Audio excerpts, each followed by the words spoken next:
the Roja Collective for having us here and all the effort.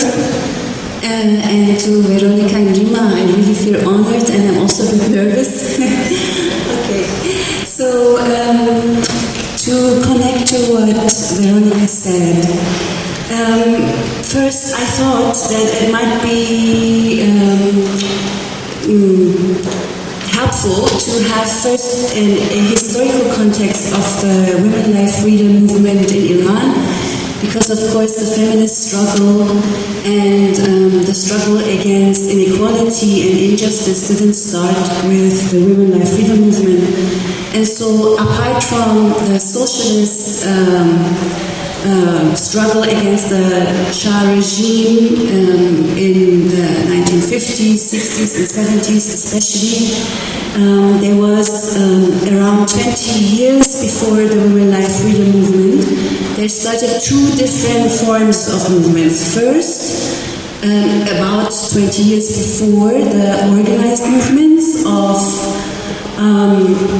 feminists, then workers, teachers, students, later nurses, later pensioners.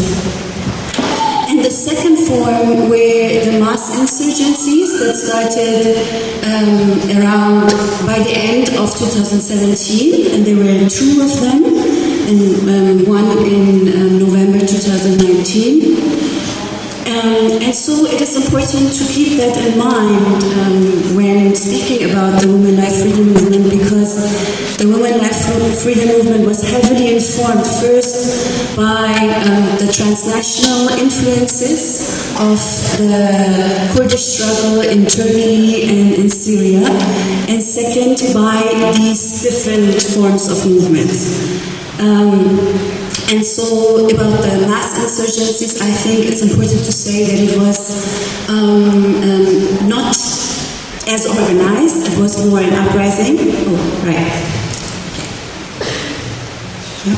Okay.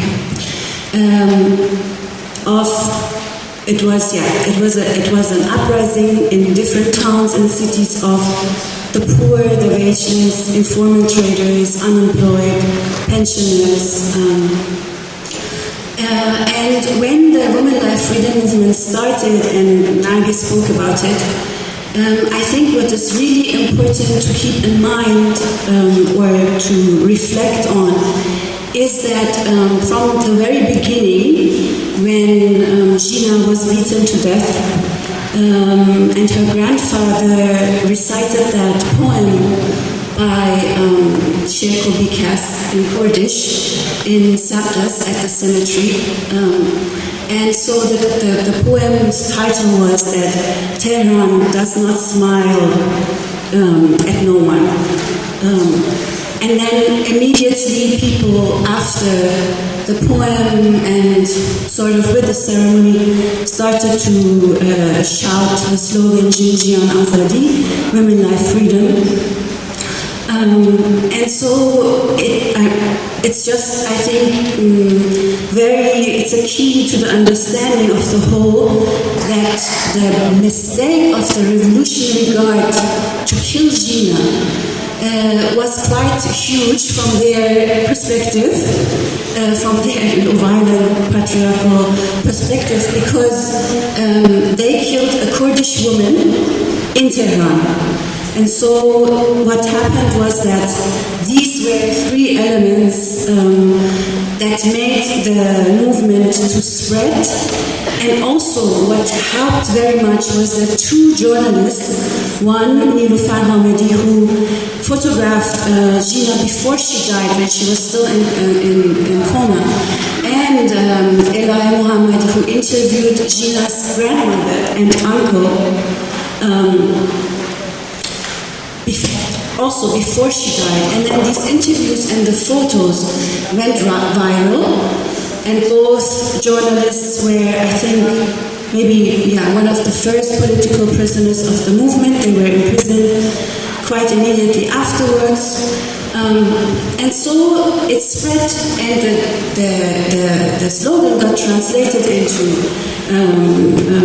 Turkish in Iran, into Farsi, and then in Baluchistan, suddenly people recognized that there is a feminist movement in Baluchistan, which is one of the most marginalized regions. And the Despoharan collective started to communicate through pamphlets and writings and protest calls. And so, yeah, before the Women Life Freedom Movement, I think what is important to, put into conversation with that movement is that from the beginning of, 3 months after the 1979 revolution, the massacres and mass murders started already, and it started in Khorramshahr, Muhammad, in south, against Arab Iranians who protested. And so that was the first massacre. And later the mass executions of the 1980s. And I think that many of us here who are sitting in this hall right now have lost family members.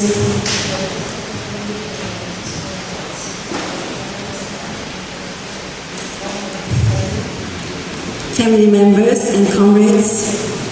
And so to try to link now why this is so important is that the very act of burning the hijab was, from our perspective, never an Islamophobic act. It was an act against gender apartheid and the compulsory hijab. It was an act against all those decades of oppression that was targeted in the first place against leftist dissidents. And if you want to see the Mujahideen of that time also as leftist, you can do that. Then it was mostly leftists who were executed in the 1980s. And with those executions came and torture. And one point that is very important is that torture also included sexual abuse in the most humiliating form. It means that women who were executed, many were raped before in the form of forced marriage by prison guards and interrogators.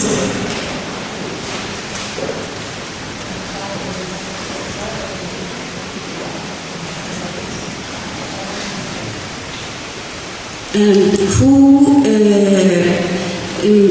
forcibly married these women because the prison's administration's policy was that no so-called virgin must be executed, but must first lose their virginity. And I'm sorry, it's very heavy maybe also for some to hear that right now, but this is the violence of our time. It's nothing new, I guess, to all of us. And so,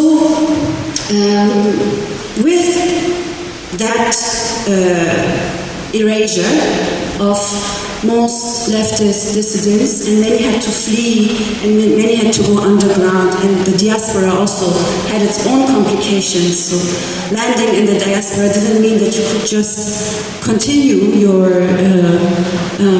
political activism, but you first had to sort of try to deal with what exile now means, and what the trauma now means, and what the lost revolution means.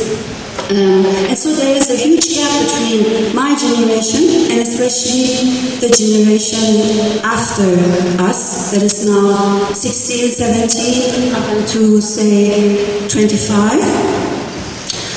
Because the experiences of those who fought against the Shah and were imprisoned during the Shah regime, and those who later fought for the revolution and were again imprisoned or had to flee the country, was not transmitted. And so there is this lack, there is this gap, and so we have to work with this gap all the time, right? Because massacre and mass killing also means that you cannot recover all of the memories and all of the information. It also means that some of it will be lost, right? And so in this case, most of it was lost. And with Women Life Freedom, what happened was that for the first time, we understood that there is the potential or the possibility of not only mass insurgency, but to try to transmit a specific message that came from that experience of oppression, and that spoke to that experience of oppression.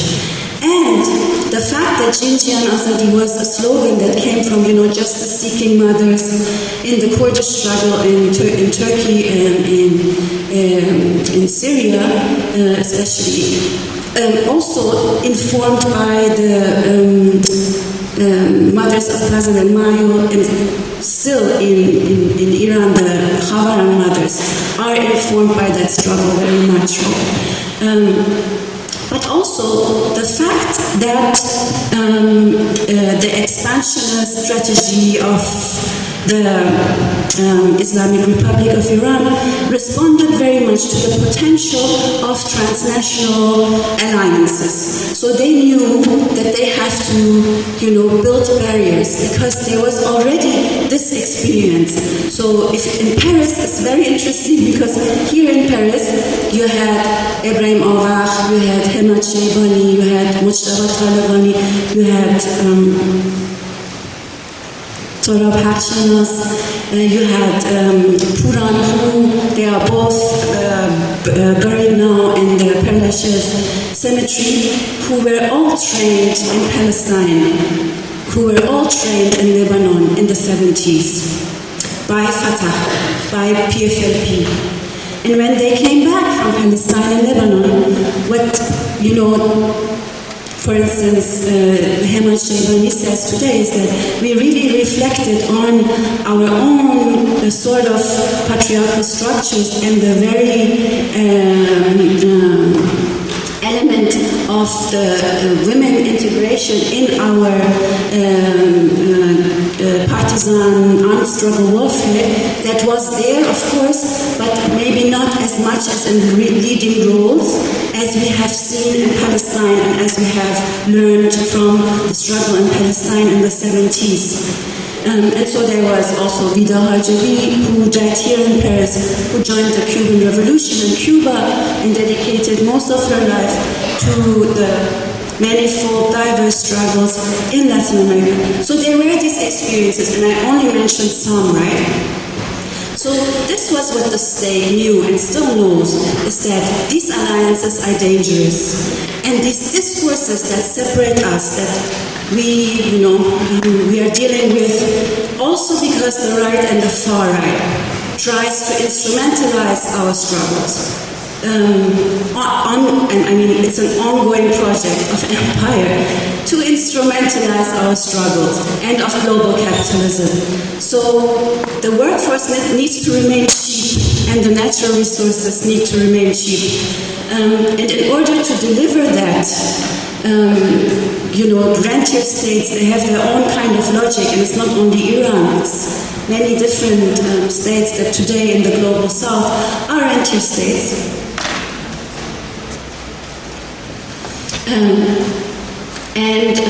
So the far right, this is very important.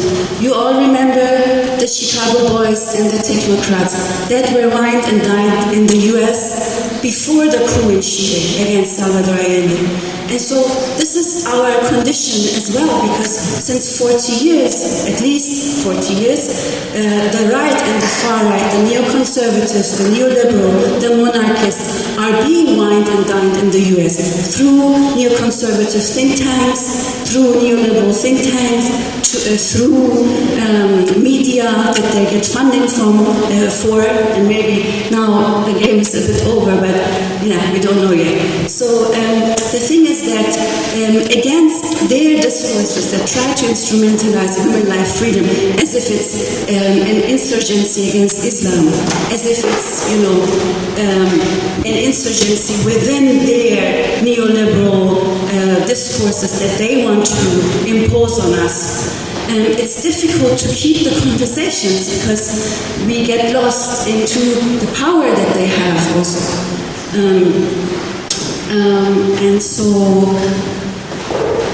is there something that I forgot? Yes, there is. Just to become more concrete, do I have more time or no? Not really. A little bit, okay. So, to become more concrete, what I wanted to say is that, so we look at what women life freedom was speaking to was gender apartheid and for gender equality, but there were also other slogans, right? So there was, for instance, the slogan unemployment exploitation, or against unemployment exploitation and the compulsory hijab, for equal access to a dignified life, actually. Then the slogan poverty, corruption, we will overthrow you. As well as we are the descendants of workers, we will accompany them, and them as in women. And maybe one of the most striking slogans was reformist conservatives, the game is over, because, you know, these interchanging discourses of reformism and ultra-conservatism in Iran that for at least 15 years, even part of the Iranian left got quite caught into. And so that was also a very important statement.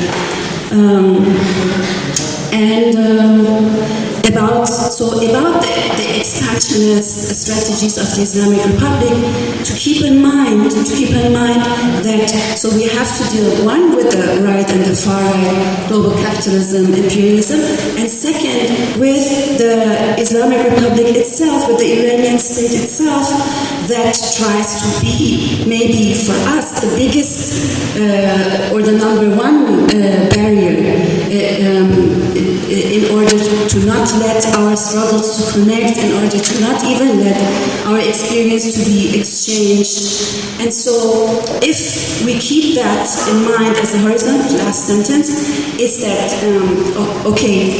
for us it's clear that Trump and Milei and Bezos and Rubio and all of them are not no deviation from the norm, but the continuation of the norm. And so, thank you. Sorry, I think I spoke a bit too much.